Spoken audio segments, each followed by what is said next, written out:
Hey guys, it's Super Dad 2 with M Apollo. M Apollo here. And we're going to be reviewing the latest Combatants Fight for Glory. Now this is an awesome set, and we're just starting out showing you the packages.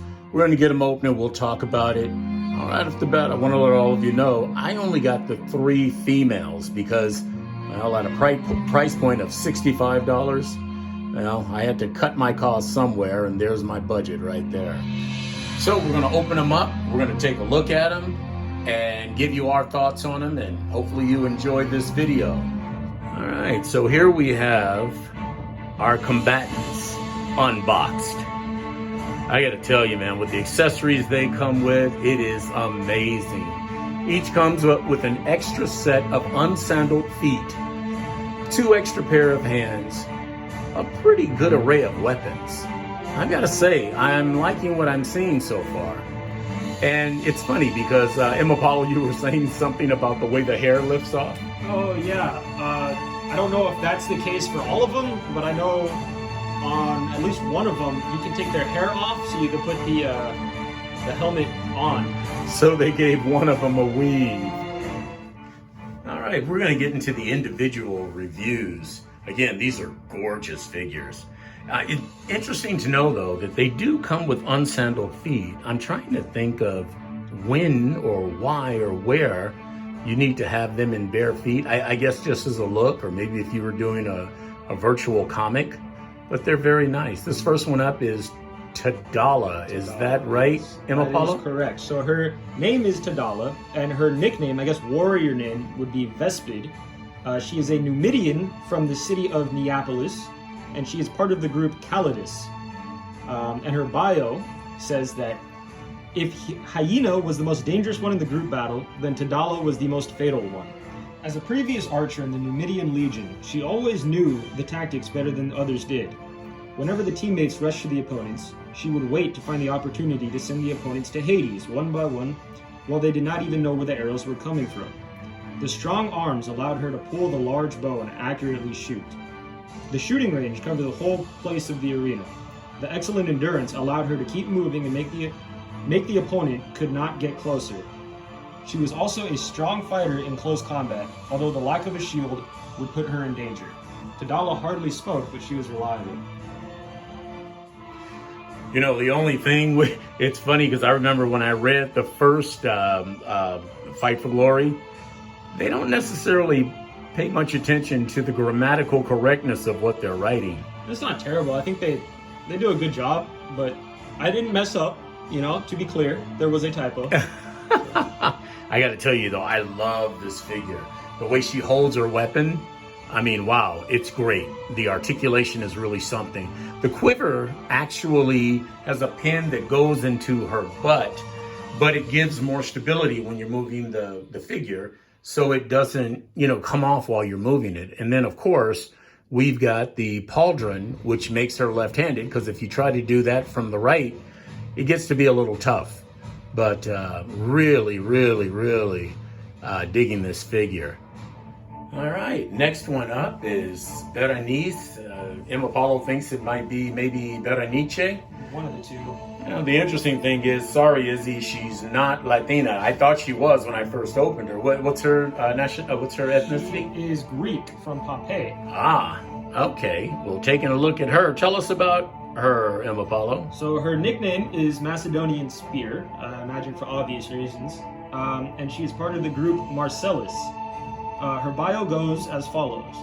A beautiful, strong woman appeared in front of Marcellus and asked him to be her manager in order to enter the Colosseum. He realized that he got another wonderful fighter. Berenice was born in Macedonia and grew up in Olympia with her athlete father. She inherited the talent and became an athlete at a very young age. She won champions in the running race and the javelin. As an adult, she was not satisfied with sporting glory anymore, but started trying more dangerous games. She visited arenas all over Greece and then went to Rome. The spear she threw was accurate and powerful. At the same time, she would quickly approach opponents and gave them a double attack with her sharp sword. The most of opponents were terminated by the first attack, and then the game ended in a short time. With much money earned, Berenice often looked for fun in the taverns, which made her Victor's target. I gotta say, I really like this figure. It almost looks like a classic Wonder Woman with the whole Greek thing. But so far, out of the three of them, I think I like her armor the best. She's certainly going to be Mythic Legion compatible. What do you think, Apollo? I'm tripping over the accessories on all these figures. I think on the shield specifically, it's just vicious. You have the engravings, you know, and the gold and silver two-tone. That's just really nice to me. Yeah, it is. I mean, that's just a majestic looking figure. All right, we're going to take a look at our third figure now. So last and certainly not least is that Vlattia? That's Vladia. Vladia. Wow. Sounds kind of Russian. Where's she from? She is Celtic. Her nickname is Canine. She is from the city of Neapolis, and she is part of group Aquilinus. Her bio is as follows. Born as a fighter, Vladia never stopped resisting, even if she became a slave. Initially, she was just a female slave at school. After prevent from being raped and gnawing off a gladiator's penis and causing his death, she began to be noticed by Aquilinus. She was not executed or punished, but began to be trained. Gladiatrixes were very rare. She could fill a lot of covetous eyes staring at her body when she was at the training ground. She maintained a high state of alert and was ready to kill anyone who tried to rape her.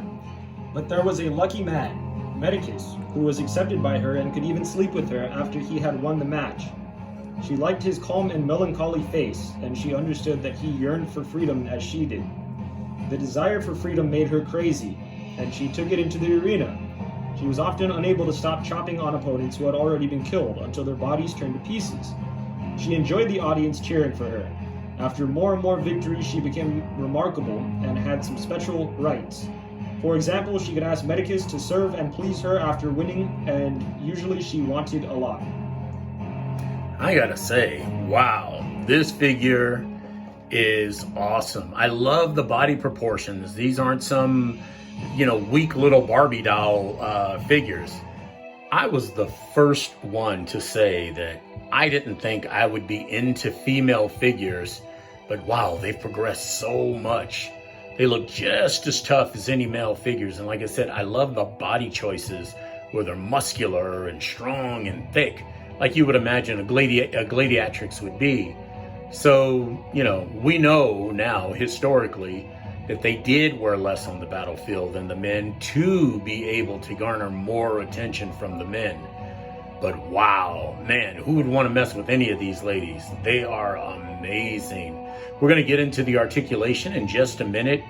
But wow, just the display of these figures, and as Apollo said, just their accessories, the shields, the swords. There is some limitation into the movement, but it almost makes up for it just in the way. I mean, they can move into the basic functional and necessary moves for combat, as you'll see when we match them up with some of the other Mythic Legions figures, as well as other Fight for Glory figures. Apollo? Yeah, like I said, I think the figures themselves are cool. They have great details, like the engravings and that one's pauldron and whatnot. But more than anything, to me, it's the weapons. It's the weapons. You have the bow, which is wooden, right? It's not super, extravagant, but it still makes sense. And then you have the katars that one, the blue one, is using, which is something we don't see in action figures a lot, or just anywhere. It's pretty obscure as far as the weapon goes. They're beautiful. And I really like that shield.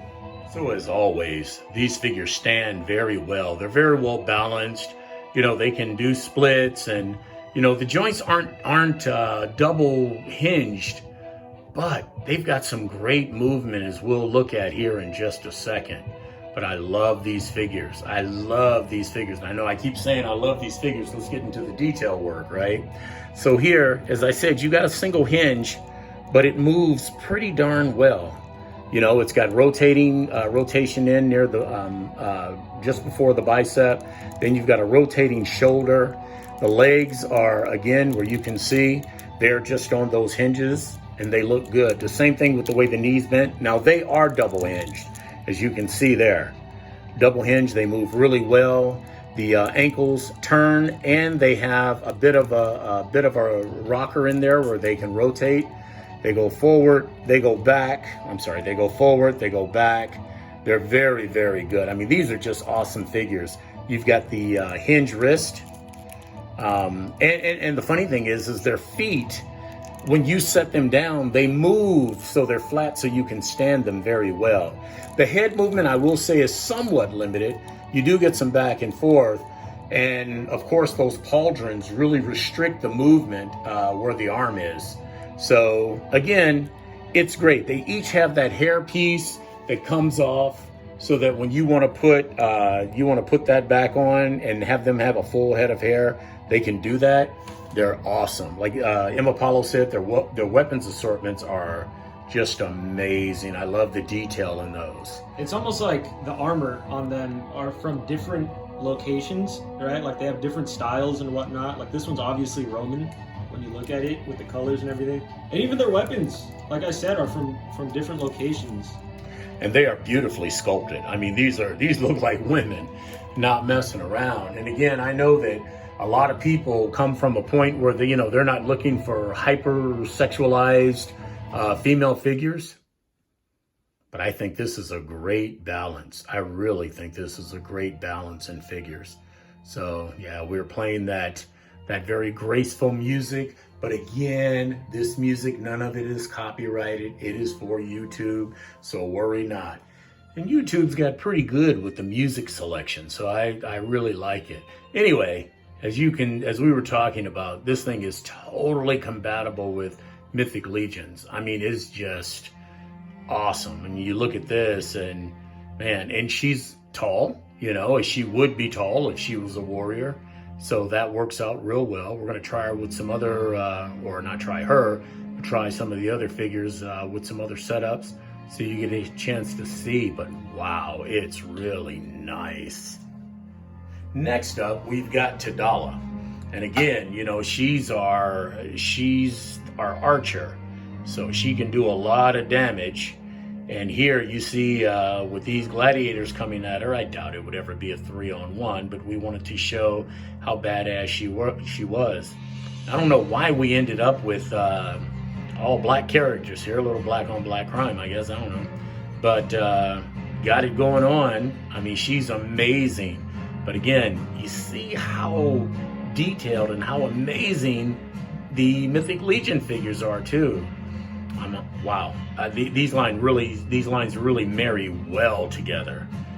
I just love these. I can't wait to do more and more displays. And then finally, we have our final combatant. What's her name, Emma Paulo? Vladia. Vladia. And she's pretty badass. I mean, I've been dying to break these skeletons out. I went all in on the latest Mythic Legions with a couple of extra horses and a couple of extra Crusaders. Those things are awesome. A couple of the extra monsters as well. Any final words on this stuff, Emma Paulo? Yeah, I mean, they have cool armor, all of that stuff. But to me, it's the accessories. I don't know what they do different that just makes it so cool, like so realistic looking. Yeah. I think it's the diversity, if I'm being honest. I think it's the diversity. Yeah, and I'm telling you, these skeleton warriors are awesome. And you see how sturdy she is. She's able to hold that other Mythic Legions figure, that other skeleton warrior that I guess is also female. But what a awesome set this is. Like I said, I didn't go in for the guys this time because I was really drawn to the women warriors there and just dig it. Alrighty, I think that brings us to about the end of the video. Hope you guys enjoyed this video. Again, I could go on and on about these. I can't tell you how much I love these enough. Any final words, Emma Paulo? Not really. I think we about covered it. All right. Then this is Super Dad 2 signing off. See you guys. All right. Take care.